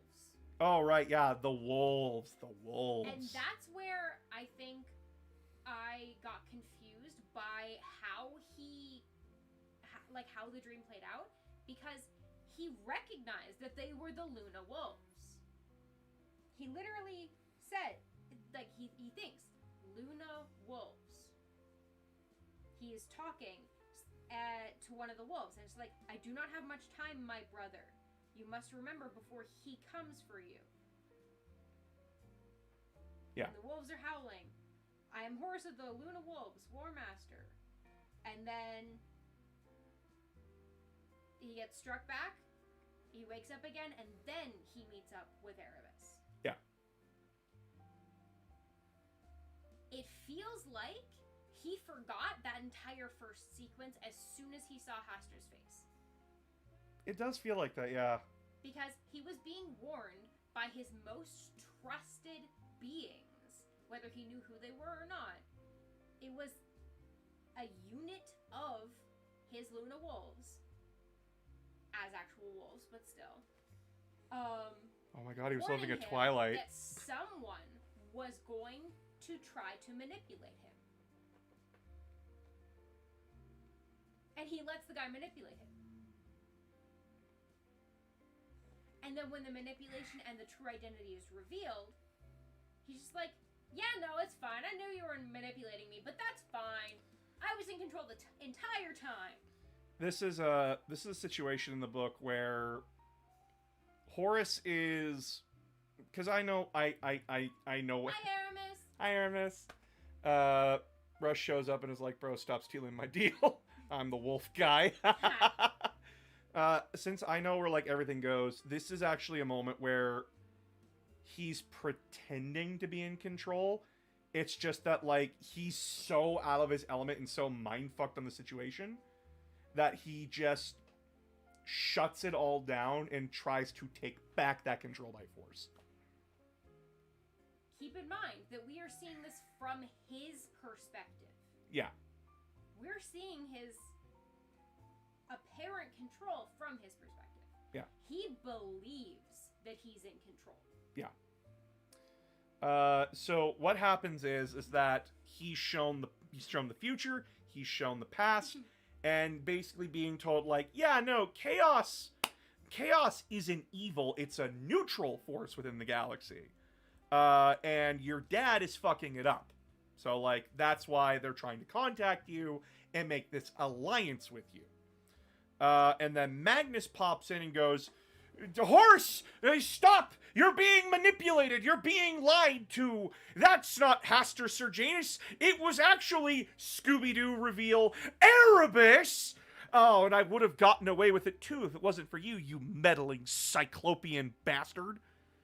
And then Horus is just like, shut the fuck up, both of you. I just reread something and realized something. As Sejanus, Erebus says, in truth, my death was a blessing. Yeah, Erebus, I bet you thought that Sejanus' death was a blessing so that you could use his face later. Oh yeah, it's fucked. Did he orchestrate Sejanus' death as well? As far as I'm aware, no. Like, how would we know? He was already dead by the time we started the first book. It's really weird. Unless we get a prequel. Actually, to a prequel. no, actually, I think you might be right on that one. How? There is a short story in one of the anthologies called The Silver Medals, and it's from the perspective of a dying, what's it called? The guys who, like, craft metal and stuff. Metallurgist or something. That is definitely a word that kind of means that. A silversmith. There we go. Yeah. Blacksmith. Yeah, blacksmith. So someone, it's from this dying guy's perspective, as, like, he just had his, like, windpipe crushed by a marine. And who stumbles upon him but Haster Serjanus. And Haster Serjanus is like, oh my god, what the fuck happened? Oh my god, I just commissioned you to make these beautiful medallions for the Vulnerable. Oh my god, what the fuck? I gotta tell somebody. What the fuck? He really was a golden retriever, wasn't he? He was very much brain empty golden retriever. But the reason why the the guy who makes the silver medallions was killed was because he made the lodge medals without being told what they were for. So he was a loose end that needed to be tied up. Yup. And it was not planned for Haster to find him, but after he did find him, it's a coinky-dink that he was sent down. Do you mind reading those? I can't squint hard enough. My glasses. What happened to the reading these. I'm glad we were having a book club, and hi, Phoenix. What happened to the bitchy remembrancer? We'll get to her. Chaos, we've been trying to reach you about your extended... Oh, hello, that's right. Mandatory. Fuck you, Erebus. Yup. The mandatory. Damn it, Erebus. Poor wolf guy. Poor wolf guy indeed. So yeah, I think it is. I think it was orchestrated for him to die because Hastur was not a part of the lodges. He didn't know about them. But then, wait, no, he was, because his lodge medal was the one that they were going to give to Loken. Right. That could have been a lie. Because it's very clear. But then whose medal was it? Yeah. It might have been the other guy from the first book who turned into a demon. Where is the first book? Gimme. It could have been his. I don't remember if Hastur was supposed to be part of the the lodge. I know he was a part of the Monorable. But yeah, his death might have been orchestrated. But it might have been like an orchestration of like, oh fuck, we need to tie up this loose end. That kind of thing. And it's just like happy coincidence. But essentially, Horus is. Well, Phoenix finds that. While Horus is basically going like, yeah, no, rebellion sounds about good right about now. We do cut back to Kirill Cinderman and Euphrates Keeler. Oh, remember when they played poker? That was great. That was great. Loken finds the lodge medal in the chamber of the guy possessed by Samus at the Whisperheads. Yes. We're talking about a medal that was handed to him at the lodge meeting. That was like a few chapters later. I know it's before like they go down to murder.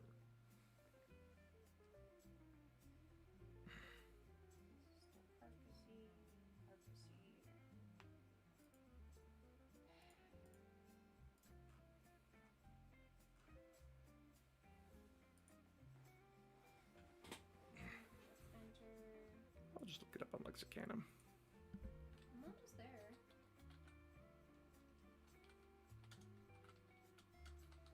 Also, how funny is it that his name is Hastur Serjanus, and Hastur is the king in yellow?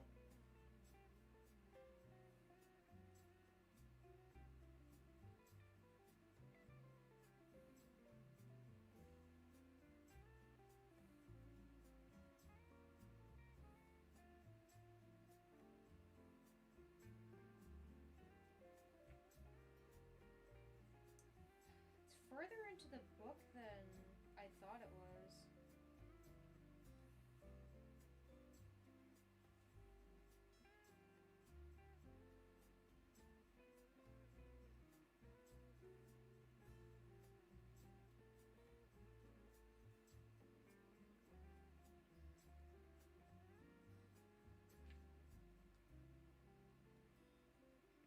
Yeah, it's not saying he was a part of the Honorable.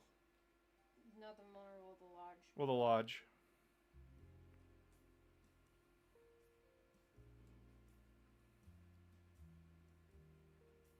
Oh, he had the silversmith make rings, essentially, for the Honorable.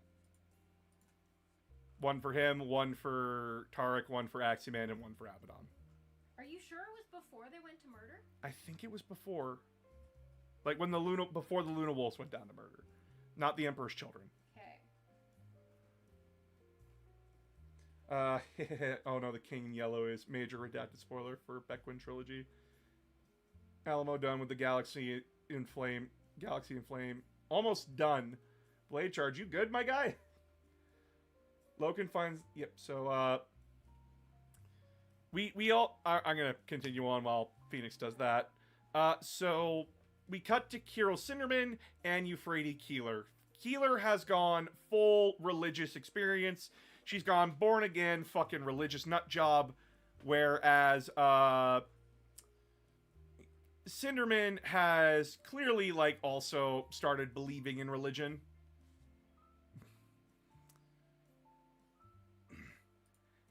And it's just... You're talking about Cinderman? Yeah, I'm talking about Cinderman. I don't think that it's that he's started believing in religion. I think that he has started believing in the greater powers at work in the warp, and that has led him to need some sort of higher power on the opposite side of benevolent force rather than a malevolent force. And the only thing in his current worldview that meets that need is the Emperor. Yeah. Even if that's a logical leap that normally he would not make. Yeah. Because he's fucking traumatized. Yeah. And basically, this final part of the book is where... Oops, I summoned a demon. They find the Book of Lorgar aboard the ship. And, I don't know exactly what happens, but Cinderman can't put the book down for some reason. It's like it's forcing him to read it. And essentially summons a pink horror. They just summon a pink horror into the library of the Vengeful Spirit. And like, maybe I mistranslated it. No, you translated it fucking perfectly. yeah. Good luck. And we knew it was a pink horror because it's described as 4 limbs. It's got pink skin, pink plastic skin, essentially. And it hurls fireballs. And it breathes fire, so it is very clearly a pink horror. It tries to kill Euphrates and Cinderman. Luckily, the astropath of the fleet, Ingmei Singh, rushes down to them, helps hold it off, but it is Euphrates pulling the power of the Emperor compel you, motherfucker, and burns the Imperial Aquila into her hand. And she banishes the demon in front of everybody. Cinderman sees it, Ingmei Singh sees it, a ton of military personnel see it, and a few other remembrancers see it too. So it's just like, yeah, y'all just witnessed a demon get banished. Good luck beating those allegations of, like, religious worship.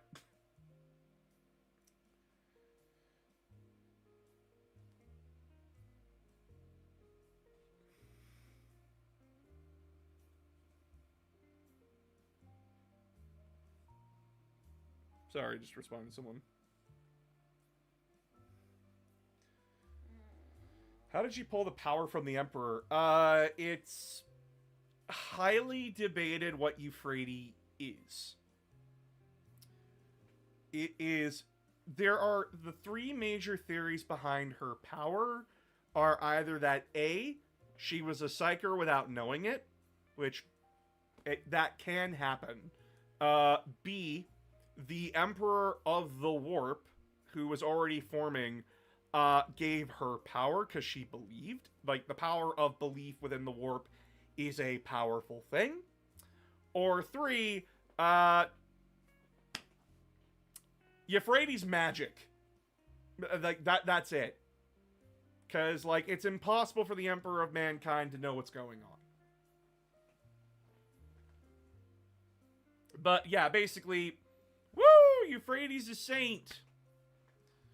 And while that's happening, Horus has come out of the lodge, and the Monorville kinda makes up here, where it's like, come what may, at least let's stand together, kind of a thing.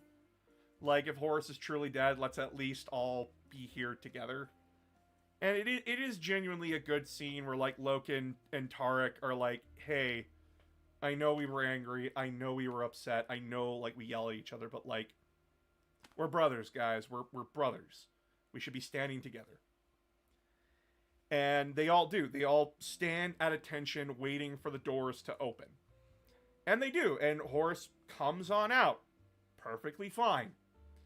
And everyone's just like, oh my god, he's alive! And And Loken's going like, I'ma question the fucky shit later. Dad! And then we cut to 10 months later to a war, where Horus started it. Udon. He was replacing Udon. Who is replacing Udon? Udon noodles. Udon noodles. Udon noodles. Udon. Yeah, so I don't think Hastur was a part of the Monorville at all. You keep on saying. vulnerable instead of lodge. Sorry, the lodge. I don't think he was part of the lodge. Okay. He was too squeaky It would make clean. more sense for him to be killed off, for trying to shut down the lodge. I think it's because he was going to find out about it, and that's why he needed to get... Or that he already had found out about it because of the blacksmith guy. And he was going to make the Emperor aware of it. Either Horus or the Emperor, one of the two. Horus was already aware of it. The Yeah. entire time. Yeah, so we cut to like 10 months later. It is a completely fucked situation where the 63rd Expedition run into a group called the Technocracy and the Brotherhood. Fallout reference. Ha ha ha ha ha. Good job, team. And essentially, this group of humans was like, yeah, no, we're fully on board with the Imperium. Like, we're fully on board to like join you guys. Yeah, let's like meet up and everything. And this is where, if you do not have specific knowledge about specific groups of people in this universe, you will be completely lost as to why Horus is acting the way that he is. Yeah. Because I had no fucking clue about anything to do with the Mechanicus. But apparently there was a thing that they had that they mentioned once in their first meeting with Horus, that Horus decided they all had to die so that he could get this to hold it over the Mechanicus' head. Essentially, they find the STC to make Mark Which IV I had power no idea armor. what that was. Yeah, this is a moment of like, you dropped the ball here, guys. Yeah. There was no mention of what this actually was. The guys, the Technocracy who was using it for all of this time, said that it was something, basically it was like a copy-paste machine for armor. You put in a pattern and it spits out exact copies of it. Yeah. So basically, That's the only thing that was said. It's like, obviously, yeah, that's a piece of technology. Cool. it's a very important piece of technology, but the importance of it was not stated anywhere in the book until after all of the decisions had already been made and the war had already been fucking won. Yeah. So, essentially, In future books, but it doesn't make any sense in this book unless you have that prior knowledge. yeah, like that is a very good criticism. But basically, what happens is that Technocracy send a delegation up to the Vengeful Spirit. The Technocracy leader, which is actually like their version of a tech priest, basically tells them like Horus asks a question like, "Hey, how do you have similar armor to like my Astartes here?" And they're like, "Oh, well, we have like this STC, a standard template construct that like essentially creates the armor." And Horus goes, "Oh, excellent," and then shoots the guy. Horus lies, claims that the guy was going to kill him, and everyone's already on hair trigger edge because like, oh my god, Horus was like already near dead once. We don't want that again. But Logan's the one to point out this was really fucking weird because like Logan's not even pointing out that it's weird. He's pointing out like this is something very wrong because they didn't come armed. It makes no sense. They had weapons on them, but they were obviously not loaded. They left the clips off of the ship. Yeah. There were no bullet magazines. There was nothing. And when their leader was shot, the Brotherhood didn't immediately spring to action. They tried to run. They tried to run back to their ship to get the hell out of there. And it's very clear that like Horus is setting up the dominoes, but this is where it feels like there's 100 pages missing from the book. 'Cause we're getting like the it's very clearly he's in the middle of setting up the heresy. He's getting ready to set up the rebellion. But like it's jumping around a lot here. Cuz like this is like the last 100 pages of the book? Or 50? I'm in the last 100 pages and Horus hasn't even woke up yet. Right, yeah, it's like the last 40 or 30 pages of the book. And we're jumping from like the battle with the Technocracy, we're jumping to like Horus talking to the Mechanicus representative of his fleet, and essentially like, yeah, so after we get like this template construct there, I think like I have a very good wager to put above the Mechanicus. Don't you agree? Oh yes, like we would be very much indebted to you. Oh, you'd be indebted to me. So like if I let you guys have this like free of charge, you guys are like you're gonna be on my side, right? And the adept's like, I think I get your meaning. 10-4, sir.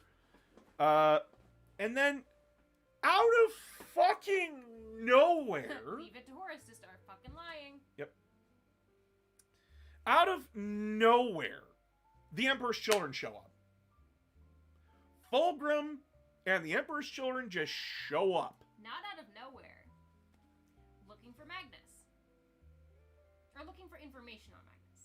No, they're checking in on Horus.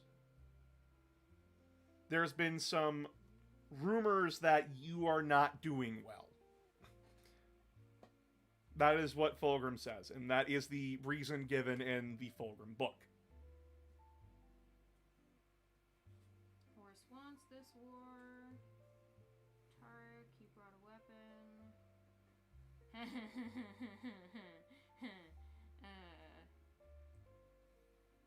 Page 350, my favorite page. Oh, is that the one where he nearly stabs Erebus? Where he nearly slits Erebus' throat again. So yeah, like, the Emperor's children show up, and, that's basically to confirm, like, yep, Fulgrim's on board with Horus's rebellion, woo! And, Fabius Bile gets the anatheme. Like, he just takes it and leaves. And then we get the really good scene of Tarek entering the lodge, and basically being, like, extremely hostile and uncomfortable being there. And as Phoenix says, it's her favorite page in the book because it's on site with Erebus. Like, Tarek takes a knife up Looks like someone's already tried to cut your throat. They didn't do a very good job of it, but don't worry, I won't make the same mistake. You did, though! You didn't go through with it! Yeah. Fuck you.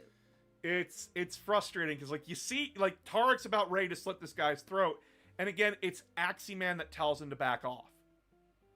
Like, is begging him to back off. Puppy eyes and everything, and this is like, wow, he really is a dog, because, like, he's giving the puppy eyes. And, like, yeah, he's not, like, it doesn't say he's giving the puppy eyes, but he might as fucking well be. That kind of thing. It's that frustrating.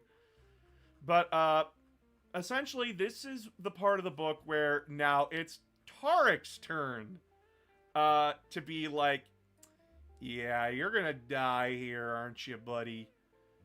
Because Tarek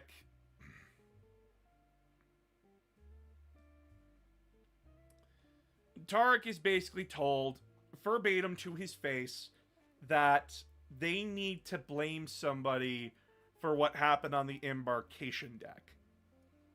Because Vivaris is still going off about it, and the Lodge has agreed to throw Loken under the bus.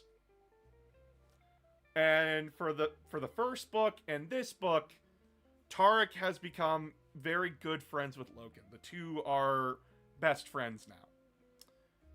And Tarek is absolutely mortified that Abaddon and Aximan would throw Loken under the bus like this.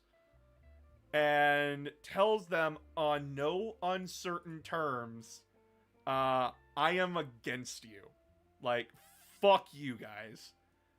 And straight up quits the Lodge.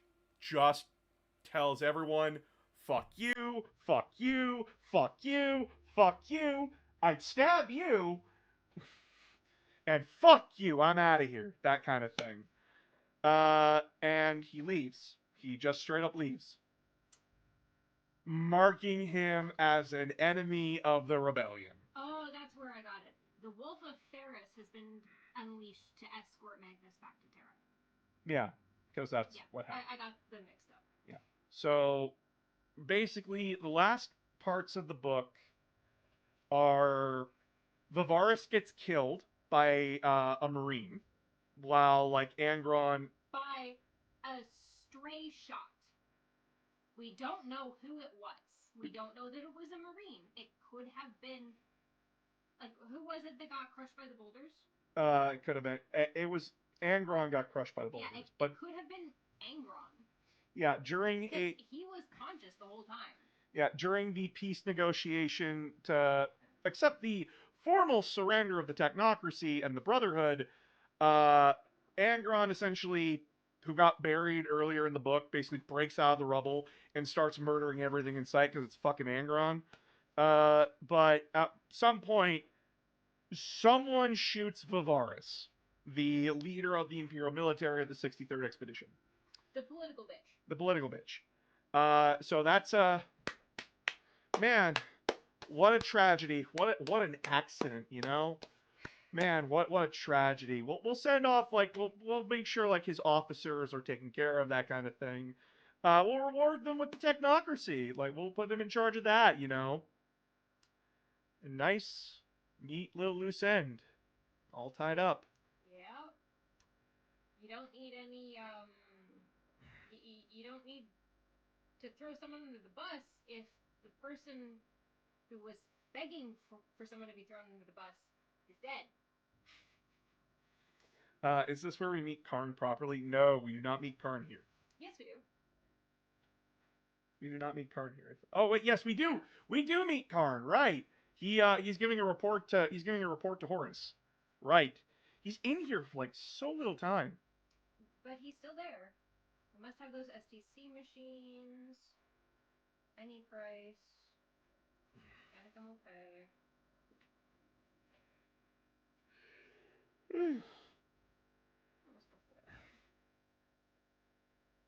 But yeah, basically Karn shows up for like a few pages and then he's gone.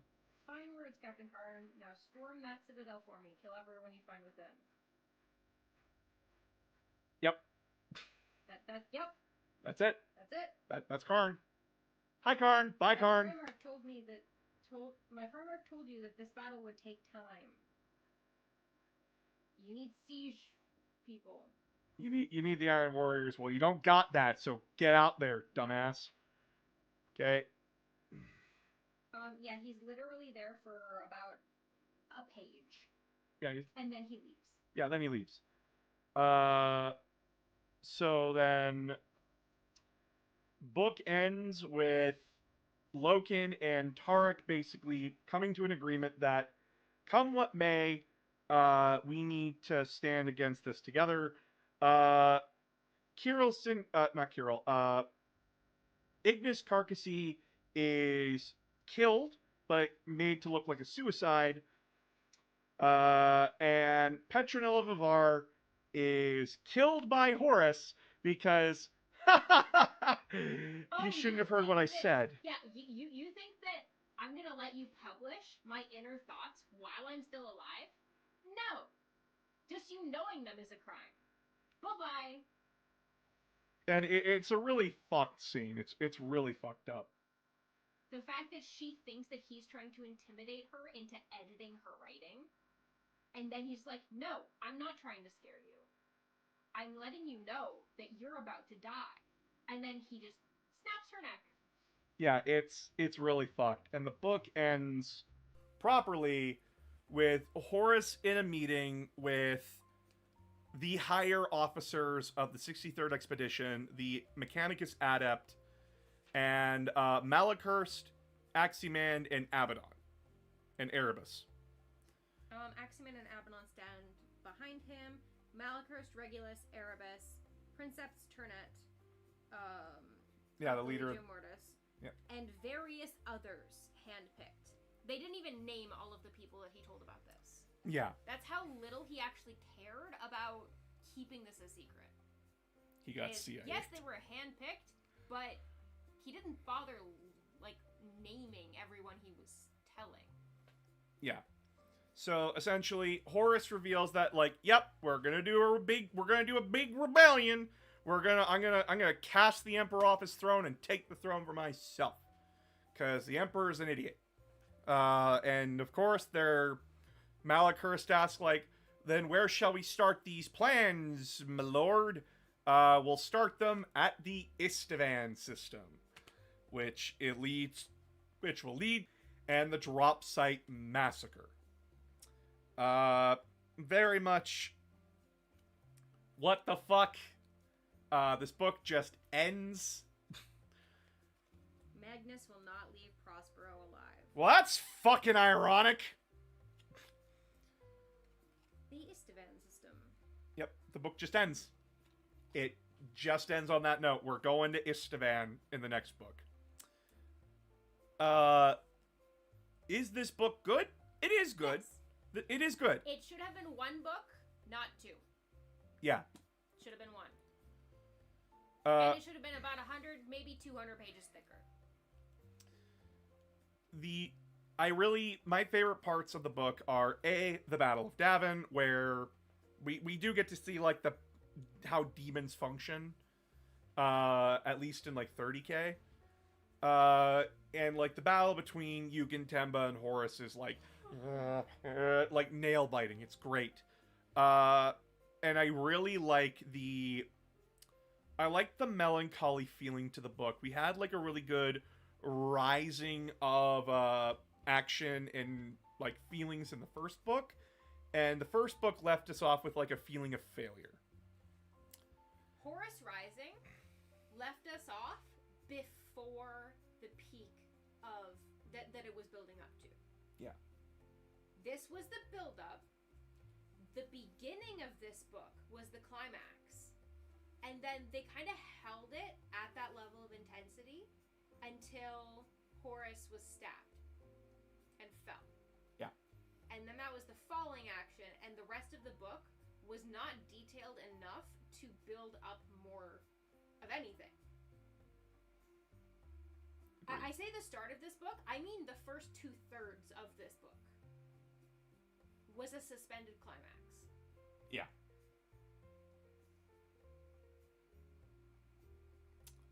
This book was written in such a way that I truly believe that the editor forced the author to cut out at least 100 pages from the middle, and also a couple of pages of detail in the end, definitely, in order to make the book shorter and make it more reasonable for readers. So, we did get a little bit more information on the Horus Heresy series and what it was originally supposed to be. Horus Heresy was not supposed to be this big, like what it is we know today. Obviously. It was originally supposed to be like maybe 15, 20 books. The fact that the first 2 books is the lead up to him deciding to do the Heresy makes me think that there was supposed to be 1 book of him building the Heresy itself, and then 2 books to conclude it. Yeah. It was supposed to be 5 books in my mind. Yeah. It but really instead feels that way. it's 30 plus. And most of those are anthologies. Yup. I hate my life. Ooh, big message.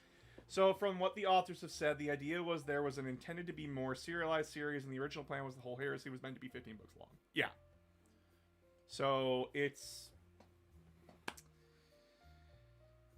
With that in mind, it explains why these books are written the way they are. But now that we have the Horus Heresy as we know it, yeah, if this was going to happen, y'all should have added like 100 extra pages or so. Or made Horus Rising 1 book. It's not that they should have, it's that the story doesn't really make sense as a standalone story without that extra context that I am convinced did exist. The Probably. way that this book, this solitary book, the way that it is structured, with the first 2/3 being that extended climax, the last third of the book has so much jam-packed into it with so little fluff that I guarantee you the editor was going through line by line and scratching out detail to get the book to be shorter.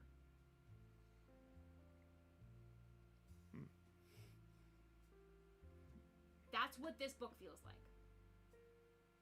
It's good. Do not get us wrong. It is a good book. I thoroughly enjoyed this book. It is not how it was intended to be. That's what I'm getting at. If you ask Graham McNeil for the first draft copy of this book, it would probably suck, but it would be a heck of a lot longer and more detailed. Yeah, so False Gods is good. It just has a disappointing ending. Disappointing last act. Yeah, disappointing last act. Because the last act isn't really an act. It's more of just a aftermath. Yeah. But yeah, that's book club. Hooray! Hooray! I like book club. If you're watching this after the stream, let us know what you think in the comments below. Yeah. And the next time we reconvene for book club will be Galaxy in Flames by Ben Counter. Ooh, the fires of heresy are lit. Hooray! I have told my wife they are going to cry. Oh, I'm definitely gonna cry. Because Galaxy in Flames is the book where rocks fall, a lot of people die. Because it is the start of the Horus Heresy. But, yeah. I